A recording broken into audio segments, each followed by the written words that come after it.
माँ ब्रह्मचारिणी।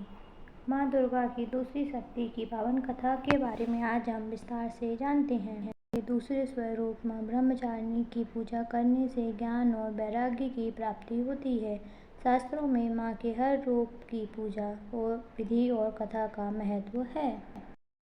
माँ ब्रह्मचारिणी की कथा। माँ ब्रह्मचारिणी की पूजा कठिन समय में भक्तों को संबल देती है।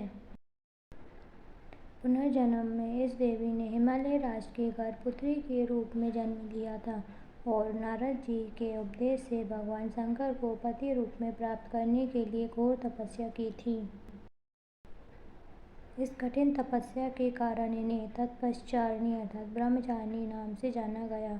1000 वर्ष तक इन्होंने केवल फल फूल खाकर बिताए और 100 वर्षों तक केवल जमीन पर रहकर शाक पर निर्वाह किया। कुछ दिनों तक कठिन उपवास रखे और खुले आकाश के नीचे वर्षा और कड़ी धूप के घोर कष्ट सहे 3000 वर्षों तक टूटे हुए बेलपत्र खाए और भगवान शंकर की आराधना करती रहीं। इसके बाद तो उन्होंने सूखे बेलपत्र खाना भी छोड़ दिए। कई हजार वर्षों तक केवल निर्जल और निराहार रहकर तपस्या करती रहीं। पत्तों को खाना छोड़ देने के कारण ही इनका नाम अपर्णा पड़ गया।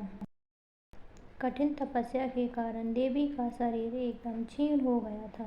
देवता, ऋषि, सिद्धगण, मुनि सभी ने देवी ब्रह्मचारिणी की तपस्या को अभूतपूर्व पुण्यकृत बताया और सराहना की और कहा, हे देवी, आज तक किसी ने इस तरह की कठोर तपस्या नहीं की।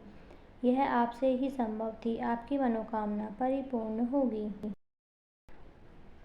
और भगवान चंद्रमौली शिव जी तुम्हें पति रूप में प्राप्त होंगे। अब तपस्या छोड़कर घर लौट जाओ। जल्द ही आपके पिता आपको लेने आ रहे हैं। लेकिन उन्होंने तब तक तप समाप्त नहीं किया जब तक स्वयं शिवजी ने उन्हें साक्षात दर्शन नहीं दिए। शिवजी से साक्षात आशीर्वाद मिलने के उपरांत ही माँ ने अपने घर के लिए प्रस्थान किया।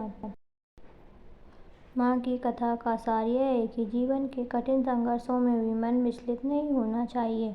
माँ ब्रह्मचारिणी देवी की कृपा से सर्व सिद्धि प्राप्त होती है।